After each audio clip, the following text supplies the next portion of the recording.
Avez-vous vu dans le journal La Presse? Je l'ai pas. Ils ont fait le profil des gens qui sont non vaccinés. Avez-vous vu ça? Ils ont fait un portrait robot. Oui.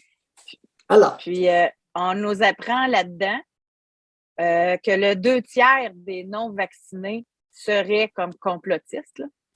Oui. Là, pour faire du mal, avec mon iPad, je ne suis pas capable d'accéder. OK, je vais y arriver. Puis là, moi, ce qui m'intéressait, c'est quoi un complotiste? Tu sais, on n'arrête pas de dire ils sont complotistes. Puis, premièrement, dans l'article, il y a une médecin, le docteur Généreux, elle a dit qu'en partant de séparer les non-vaccinés des vaccinés de la part du gouvernement, que c'était la pire affaire, de diviser comme ça les deux, puis que c'est pas comme ça que les non-vaccinés vont vouloir se faire vacciner. Tu sais. Mais, fait que là, il y a un portrait d'où est-ce qu'ils viennent, quel âge, etc. Et voici, là, je l'ai devant moi, là, qu'est-ce qu'un complotiste? C'est une personne ayant répondu avec une moyenne supérieure à 3 sur 5 des énoncés suivants. 1. La vérité sur la soi-disant pandémie de COVID-19 est cachée au public. 2. Les gens doivent se réveiller et commencer à poser des questions. Je fais une parenthèse, là. Poser des questions, il me semble que ça devrait être... OK, continue. Je l'ai... Comme ça, c'est parfait. Ça me donne le temps de les écrire. Parfait. 3. Oui. Les questions légitimes sur la soi-disant pandémie de COVID-19 sont supprimées par le gouvernement, les médias et les universités. 4. Des journalistes, des scientifiques et des responsables gouvernementaux sont impliqués dans un complot visant à dissimuler des informations importantes sur la soi-disant pandémie de COVID-19. 5. Une enquête impartiale et indépendante sur la soi-disant pandémie de COVID-19 montrerait une fois pour toutes qu'on nous a grandement menti. Fait que si tu as 3 sur 5, tu es considéré comme complotiste. Qui a écrit l'article Isabelle Haché du journal La Presse? Ouais. Alors, numéro 2, numéro 5, il y en a 2 des 3 qui sont très interpellantes. Alors, se réveiller et poser des questions, ce n'est pas être complotiste, Mme Haché. Ben, vous êtes dans le champ solide. C'est d'être sain d'esprit, ça. C'est épouvantable. Ça, c'est confondre l'autonomie de pensée avec la méfiance exagérée, voire le délire.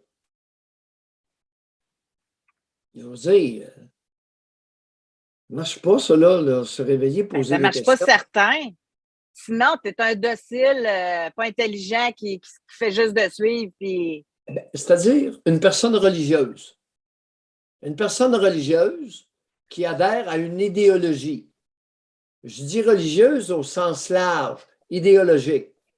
Alors, lorsque le citoyen adhère à des dogmes, adhère à des idéologies, quelles qu'elles soient, religieuses ou laïques, cette personne-là perd son autonomie de pensée. Isabelle n'a pas compris, là.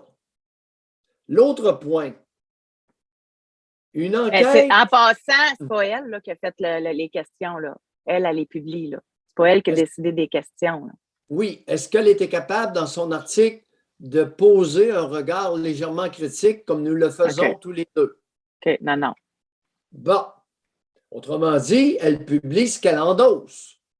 Probablement. On peut le soupçonner. Le numéro 3 aussi. OK, attendez un peu, je n'ai pas fini pour le numéro 2. OK, oui. Donc, j'espère qu'à ce moment-là, que l'opposition est complotiste. Là. J'espère que l'opposition va poser des questions. J'espère que les scientifiques posent des questions. non. Tu sais, si tu veux avancer, il faut que tu poses des questions. Non, l'opposition, oublie ça, là. Compte pas sur Dominique Anglade, puis hormis Éric Duhem. Hormis Éric, Ben les oui, mais autres, ils le là, mettent dans la catégorie complotiste aussi. Tu sais. ben oui. Que des questions légitimes aient pu être supprimées par différentes instances, oui. Oui, on a caché, puis oui, avec 5, on a. Vous savez, c'est pas seulement qu'on a menti, c'est qu'on a caché beaucoup de faits et on continue à le faire. Exemple, la surmortalité. On nous dit qu'hier, il y avait par exemple 57 morts. Il y en a, puis je pense que l'Ontario suit l'exemple du Québec, ils ont compris en Ontario. Ils nous donnent 92 morts en Ontario hier. Normalement, combien y aurait-il eu de décès dans cette journée pour le groupe concerné avec les comorbidités? Est-ce qu'il y a eu, par exemple, autopsie pour savoir de quoi est vraiment décédée la personne? Ben oui, mais elle était COVID plus. Non, regardez, un instant. Un instant. Au centre Monseigneur Laflèche, il y a un an et demi, 115 abonnés dans le mouroir, c'est-à-dire 115 personnes qui ont été admis là et qui avaient une espérance de vie entre 6 mois et 18 mois. Combien sont morts? 33%. Bon.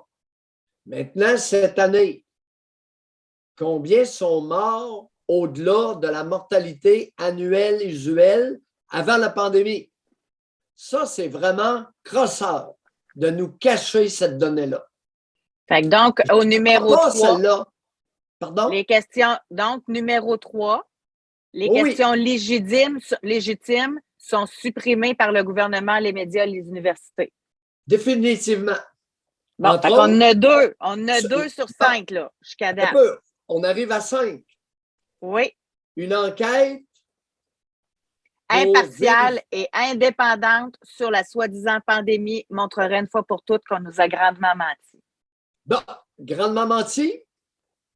Sinon, et où? Grandement caché des éléments clés de l'évolution. Ils ne sont même pas capables, avec la commission d'enquête qu'il y a eu, de nous dire s'ils étaient au courant au mois de janvier, dans les CHSLD, s'il y avait des cas, puis s'il y avait. Ils ne sont même pas capables, ils se contredisent entre eux autres.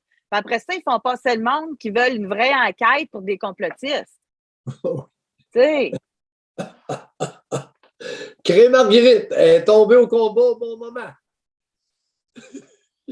Elle se souvient de rien. Tu sais.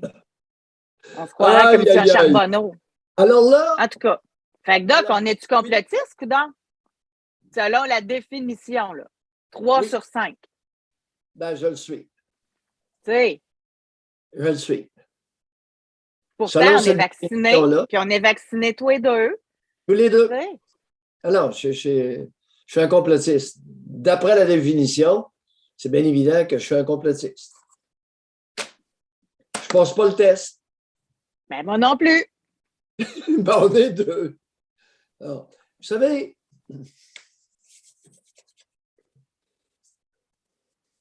je reviens à ma bouffée d'air frais. On va finir sur une bonne note. OK.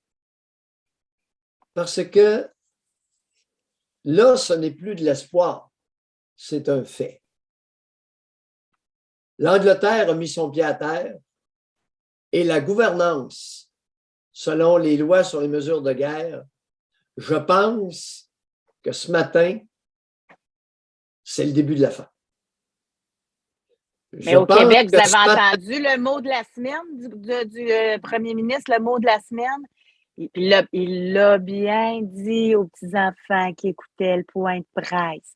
On va y aller tranquillement, lentement. Retenez bien le mot de la semaine. On y va mollo.